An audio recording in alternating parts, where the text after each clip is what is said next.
Bonjour et bienvenue à une autre propos économique. Je suis Stuart Bergman. Chaque année, les services économiques de DC se prononcent sur les principaux risques auxquels seront confrontés les exportateurs canadiens au cours des 12 à 18 prochains mois. Certes, il n'est ni possible ni souhaitable de protéger son entreprise contre tous les risques, mais en envisageant les plus probables et les pires d'entre eux, il est possible d'avoir des systèmes de gestion de risques plus performants et de mieux préparer l'avenir. Il y a un an, nous étions aux prises avec les contre-coups économiques et géopolitiques de la guerre en Ukraine, notamment l'insécurité alimentaire mondiale et les soubresauts liés à la crise énergétique. Ces risques, bien que toujours présents, sont moins déterminants car les exportateurs canadiens s'adaptent aux répercussions à long terme du conflit. Selon notre dernier sondage sur l'indice de confiance commerciale, seulement 30% des répondants les considèrent encore comme des obstacles pour leur activité.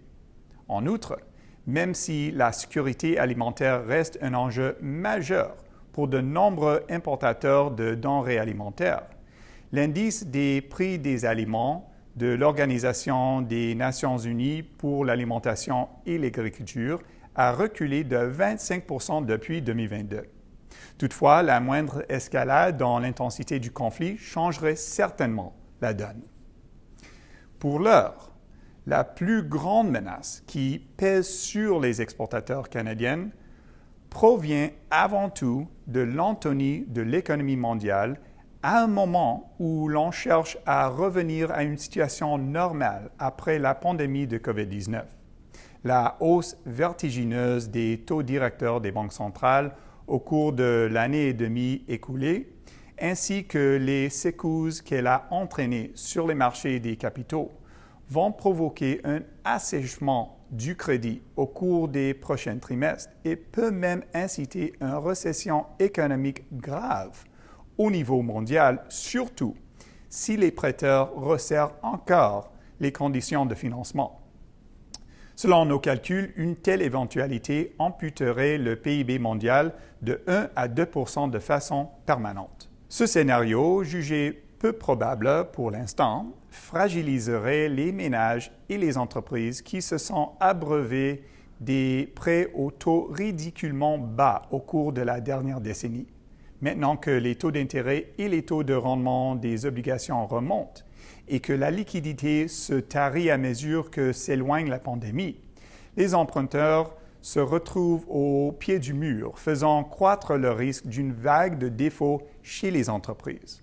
Sans nier qu'une partie de cette correction est nécessaire, il n'en reste pas moins que l'ajustement pourrait s'avérer difficile.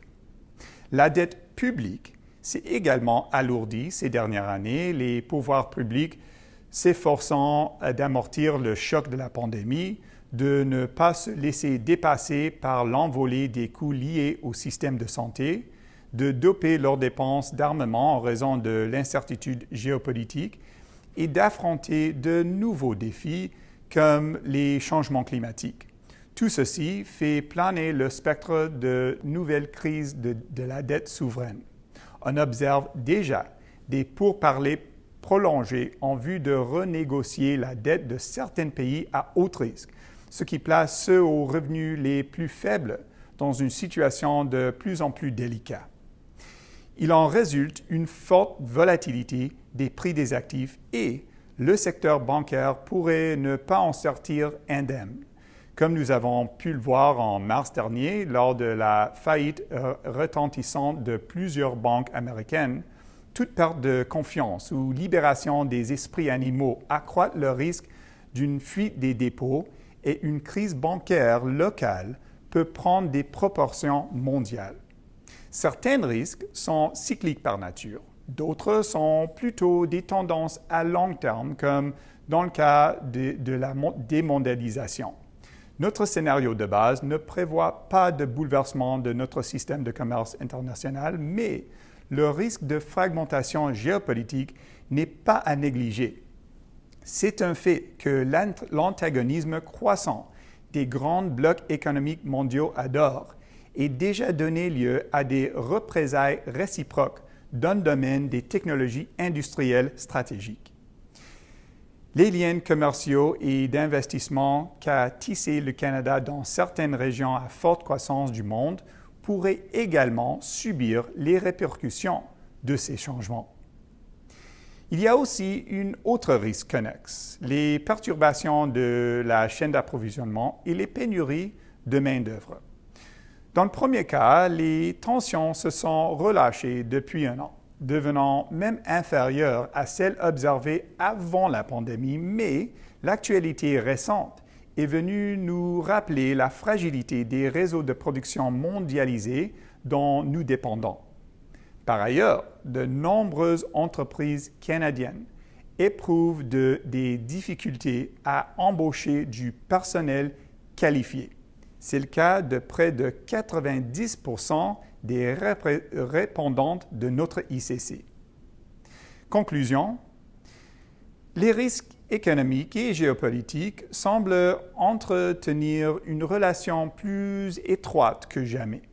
Certaines sont liées au cycle économique et subissent donc les fluctuations inévitables d'une période de reprise. D'autres ont en effet plus profondes et durables. Quoi qu'il en soit, les exportateurs canadiens doivent sous-peser les risques et les débouchés qui se présentent à eux de façon à garantir le développement de leur activité.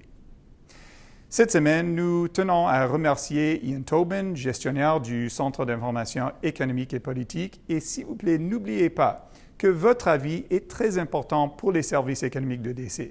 Si vous avez des idées de sujets à nous proposer, s'il vous plaît, n'hésitez pas à nous les communiquer et nous ferons de notre mieux pour les traiter dans une édition future du Propos. Merci et à la prochaine.